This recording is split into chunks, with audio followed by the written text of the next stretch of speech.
Ça fait déjà plus de 5 ans que les voitures électriques circulent au Québec et on entend encore beaucoup de questions et de rumeurs au sein de la population.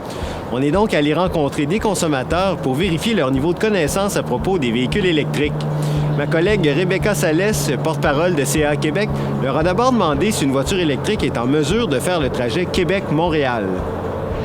Non, ça dépend du véhicule. Avec une Tesla, on pourrait, mais Je pense pas actuellement qu'on puisse faire ça avec un véhicule électrique, tout électrique.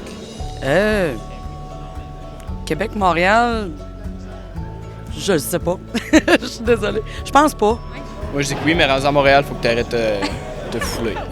Cette année, je dirais que oui. Les voitures sont rendues là, probablement, faire 2 heures, oui. La bonne réponse, c'est oui. On peut effectivement se rendre de Québec à Montréal avec une voiture électrique. Il y a quelques modèles qui ont assez d'autonomie pour le faire d'un seul coup. Et pour les autres, il y a les bornes de recharge rapide qui permettent de récupérer 80 % de la capacité de la batterie en seulement 20 à 30 minutes. Dans la plupart des cas, c'est assez pour relier les deux villes avec 1 ou 2 arrêts seulement.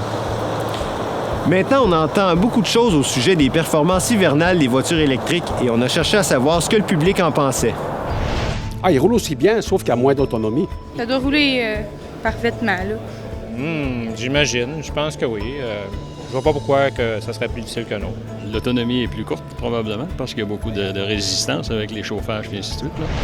Contrairement à certaines croyances, les véhicules électriques sont tout à fait capables d'affronter l'hiver québécois.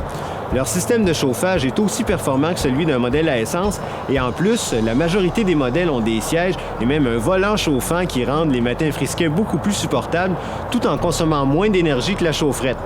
C'est vrai que l'autonomie baisse un peu par temps très froid ou très chaud, mais habituellement, il en reste bien assez pour faire l'aller-retour au travail sans problème. Maintenant, souvent, on se demande si un véhicule électrique va consommer plus d'énergie en ville ou sur l'autoroute. Voici ce qu'en pensent les automobilistes qu'on a rencontrés. Je dirais plus en ville. Sur l'autoroute?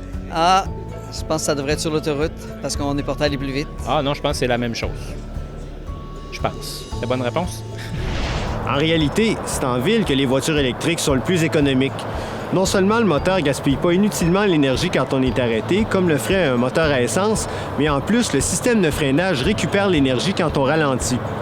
À l'inverse, sur l'autoroute, il y a une demande de puissance constante qui finit par drainer la batterie plus vite. Mais peu importe la vitesse, on a le plaisir de circuler sans jamais rejeter une seule émission de gaz à effet de serre. Et en plus, l'entretien est beaucoup moins cher que pour un modèle à essence. Il n'y a pas de vidange d'huile à faire, il n'y a pas de filtre à air à remplacer, pas de système d'échappement à réparer. Et finalement, le système de freinage s'use beaucoup moins vite parce que c'est le moteur électrique qui fait presque tout le travail. Pour tout savoir sur la fiabilité et le rendement des véhicules électriques, on vous invite à contacter les services conseils automobiles de CA Québec.